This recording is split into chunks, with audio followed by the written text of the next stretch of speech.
Oi pessoal, tudo bem com vocês? Aqui é o Rosal. O ano de 2024 foi maravilhoso para mim porque foi o ano que eu comecei a usar o meu dinheiro com responsabilidade.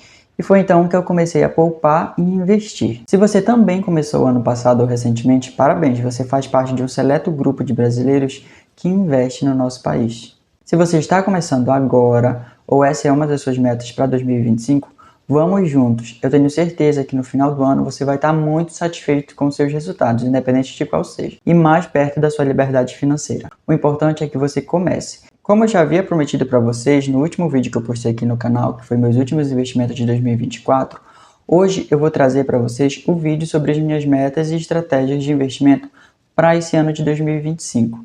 Então vamos lá. No ano passado, como eu comecei depois do meio do ano a investir, eu coloquei metas realistas de acordo com a minha realidade. Então eu coloquei uma meta de 5 mil para investimentos e de 7 para minha reserva de emergência. Então é importante que a gente coloque metas realistas e aos poucos vamos progredindo. Obviamente que eu tenho certeza que você que está aqui assistindo esse vídeo quer chegar no seu primeiro milhão investido, assim como eu também quero. Mas dividir essa meta em pequenas metas torna o caminho mais fácil, ou pelo menos menos difícil. E com objetivos mais palpáveis, fica mais fácil da gente se motivar, porque cada vez que a gente chega num objetivo, a gente já traça outro um pouco maior. E como eu já falei também em outros vídeos, o ideal é que a gente aporte pelo menos 10% daquilo que a gente ganha. Isso não significa que a gente não possa aportar mais do que esse valor, como é o meu caso. Eu guardo mais de 10% do que eu ganho para investir. A reserva de emergência eu estou montando toda com renda extra. Então qualquer dinheiro de renda extra que eu pego vai para minha reserva de emergência e parte do meu salário vai para investimentos. Ano passado eu pretendia investir assim: 40% em fundos imobiliários, 30% em ações, 20% em renda fixa e 10% em criptomoedas. Isso porque eu pretendia receber uma renda passiva todos os meses e eu ia conseguir isso com os fundos imobiliários. Mas pensando melhor, eu achei melhor mudar de estratégia esse ano, focando em crescimento do meu patrimônio, e uma vez que eu já tenho um patrimônio um pouco mais avantajado, aí sim pensar em renda passiva mais futuramente. Mas agora o meu foco é montar patrimônio. Obviamente que dá para conseguir as duas coisas, mas é importante, principalmente nesse início, focar em uma coisa para a gente conseguir chegar mais rápido nesse objetivo. Então, o meu objetivo para esse ano já mudou, até porque o mercado também mudou e a gente precisa se adaptar de acordo com as condições do mercado. Por exemplo, em agosto do ano passado, quando eu comecei a investir, os fundos imobiliários não estavam em queda, muito pelo contrário. Muitos fundos estavam com P sobre VP acima de 1, que significa que eles estavam valorizados. Agora o cenário é outro. Os fundos imobiliários estão em queda.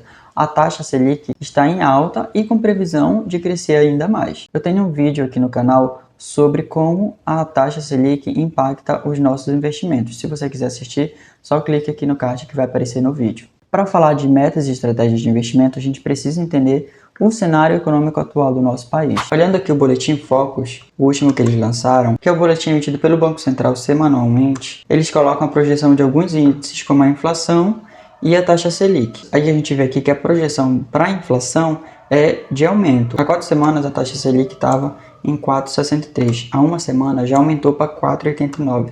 E hoje a projeção dela é para 4,91. Então a gente vê uma tendência de aumento. E a mesma coisa na projeção para 2025.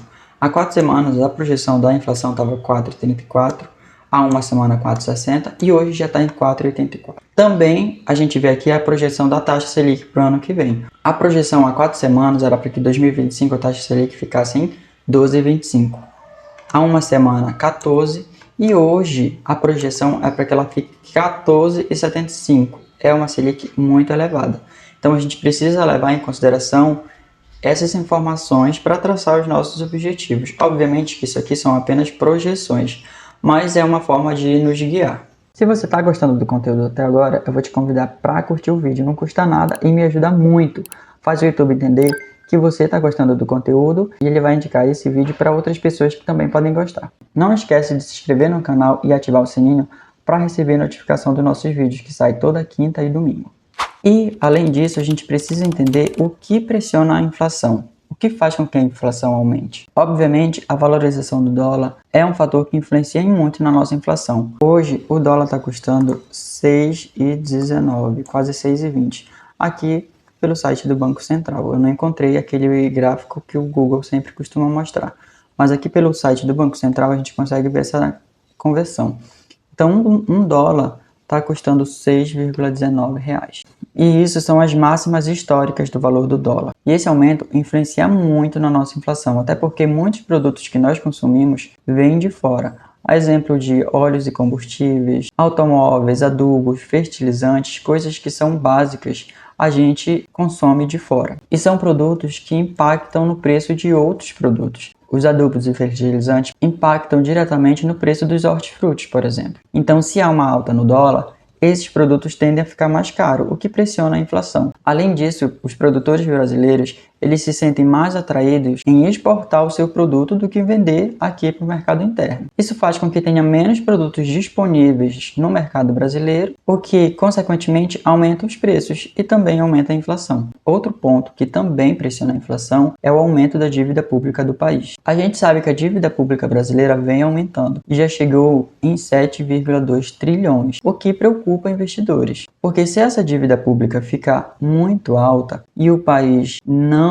arrecadar tanto quanto está gastando, como é que ele vai manter as suas contas em dia? Como é que ele vai conseguir pagar essa dívida pública? Por exemplo, se a dívida pública for maior que o PIB, o país não tem condições de arcar com essa dívida. E aí a conta não fecha. Essa dívida pública, em maioria, são aqueles títulos emitidos pelo Tesouro Nacional. Aqueles títulos que a gente vê quando a gente entra no site do Tesouro Direto para fazer os nossos investimentos. E quando a gente compra um título do Tesouro Direto, a gente está fazendo o quê? Nós estamos emprestando dinheiro para o governo. E se as contas do governo estão em mau estado, é normal que o investidor exija maiores taxas para emprestar dinheiro para o governo, uma vez que o risco de estar emprestando esse dinheiro passa a ser maior. É por isso que a gente está vendo taxas cada vez maiores, devido ao risco de não pagamento, que pode acontecer uma vez que a dívida pública está ficando cada vez maior. E aí, se essas taxas de juros estão cada vez maiores, o governo fica devendo cada vez mais. Ou seja, a dívida pública também cresce, o que se torna uma bola de neve, até chegar no ponto que isso se torne insustentável. E em um caso extremo, se o governo recorrer ao Banco Central para pagar sua dívida, ou seja, para a emissão de moedas, acontece que há um aumento na inflação, porque vai ter mais moedas circulando sem um aumento proporcional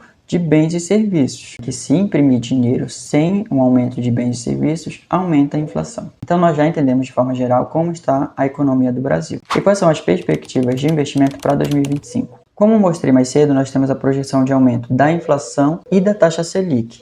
O que isso significa? Que a renda fixa vai estar mais atrativa, uma vez que os principais investimentos ou estão atrelados à taxa Selic ou à própria inflação. Há exemplo do Tesouro Selic, do Tesouro IPCA+, de CDBs, LCI, LCAs, que são atrelados a esses índices. Já a renda variável, os fundos imobiliários e as ações estão em quedas, o que pode ser uma ótima oportunidade para aportar nesse tipo de ativo. Obviamente que a gente não pode sair aportando em tudo só porque está barato. A gente tem que analisar cada fundo imobiliário e cada ação para ver se eles têm condições de se recuperar quando o mercado voltar a se estabilizar. Em tempos de Selic alta, os fundos de papel costumam estar pagando muito bem e de estarem também mais valorizados, uma vez que os CRIs a qual eles investem também são atrelados a Selic. Então, de acordo com a minha estratégia, talvez seja melhor aportar mais em fundos de tijolo, porque eles estão desvalorizados agora. E quando a Selic voltar a cair, eles vão se valorizar. Então agora talvez seja um momento de plantação e não de colheita. A gente tem que ter em mente que 2025 pode ser um ano que a nossa carteira não vá ter a melhor performance, mas é a hora de manter os investimentos para que quando a situação no mercado volte a se estabilizar, a nossa carteira comece a crescer. Então, já que os FIIs de tijolo estão com desconto, talvez seja melhor focar no aporte nesse tipo de ativo. Isso não significa deixar os FIIs de papel de lado. É importante manter o equilíbrio na carteira. Até porque os FIIs de papel, de modo geral, estão pagando bem. E como os FIIs, de modo geral, também estão em queda, é uma oportunidade de aportar tanto nos FIIs de papel como nos FIIs de tijolo. Então, tendo em vista todos esses pontos que eu coloquei para vocês, a alocação de ativos na minha carteira vai ficar dividida assim: 20% em fundos imobiliários, 40% para ações, 20% na renda fixa, 15% no exterior e 5% em criptomoedas, no caso, Bitcoin.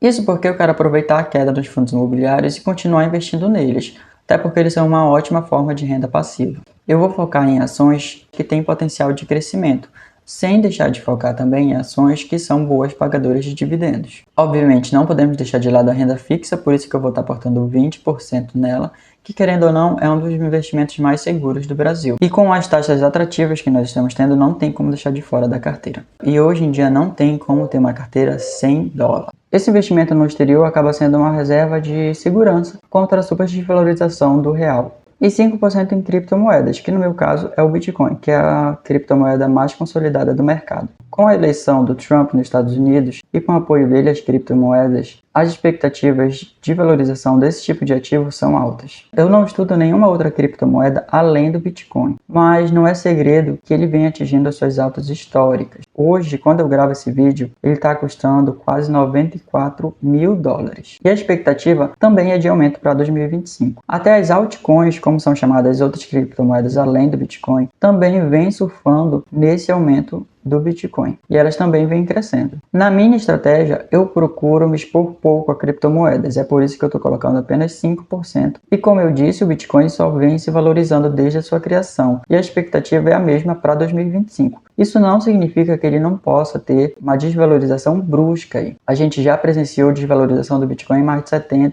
80%.